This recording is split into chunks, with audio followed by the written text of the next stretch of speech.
High, তোমরা সবাই কেমন আছো? আশা করছি খুব ভালো আছো, সুস্থ আছো। ভিডিওটা ভাইফোঁটার আগের দিন করা। আমি অনেক দিন বাড়িতে ছিলাম না, বেড়াতে গিয়েছিলাম। তো সেখানে গিয়ে ভিডিও পোস্ট করতে পারিনি, বা নেটওয়ার্ক ছিল না, আর এডিট করারও ইচ্ছাও ছিল না। কারণ সেখানে আমি 4-5 দিন ছিলাম, টোটালি নেটওয়ার্ক বন্ধ ছিল মুর্শিদাবাদে। তাই বাড়ি ফিরে এসেছি। এসেই বাড়িতে একটা অনুষ্ঠান আছে, তার জন্য প্যান্ডেল করার জন্য বাস চলে এসেছে। আর বাড়িতে যাব, গিয়ে রেডি হয়ে যাব বাজারে, জ্যোতি আর আমি।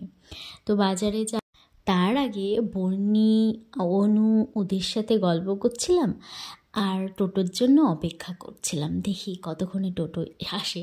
টোটো এসেছে, আমি জ্যোতি তো গিয়েছে, আর দিদি আর পুটির সঙ্গে আছে, জেঠিমা পাশে বসে। কারণ ওর একটু গায়ে হালকা জ্বর ঠান্ডা লাগা এইসব হয়েছে, যেহেতু ওর অন্নপ্রাশন, তাই দিদি আগে থেকে ডাক্তারটা দেখিয়ে নিল, যাতে অন্নপ্রাশনের দিন কোনো ঝামেলা না হয়। আর যেহেতু ভাইফোঁটা, তাই আমার শাশুড়ি মায়ের ভাই মামাদের জন্য দুটো গেঞ্জি নেওয়ার ছিল, আর আমি একটা নাইটি নিয়েছিলাম। আর জ্যোতিকে বলছি, দেখো তো তোমার নাইটিটা পছন্দ কিনা, কারণ তোমাকে ফোটাতে নাইটি দেওয়া হবে। ও কিন্তু জানে না, ওর জন্য আমি আগে থেকে একটা শাড়ি নিয়ে গিয়েছি। ও পুরোটাই সারপ্রাইজ হয়ে যাবে, ভিডিওটা পরের ভিডিওতে আসবে।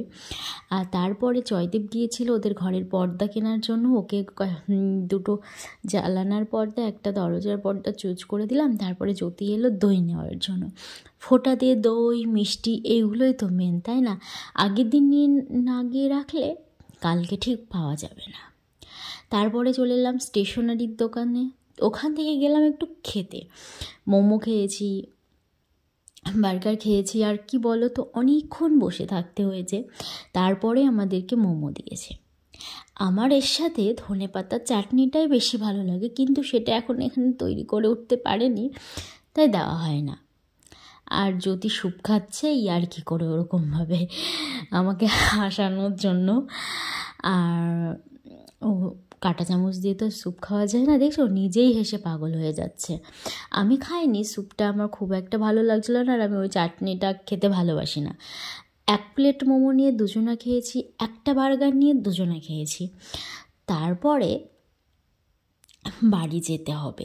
বাড়ি যাওয়া কখন এসেছি দুজনেই, সেই বিকেলেরও আগে, আর এখন রাত্রি হতে চলল, প্রায় 8টা মতন বাজে। তারপরে ওখান থেকে বেরিয়ে দুটো আইসক্রিম নিলাম, ওর জন্য একটা, আমার জন্য একটা।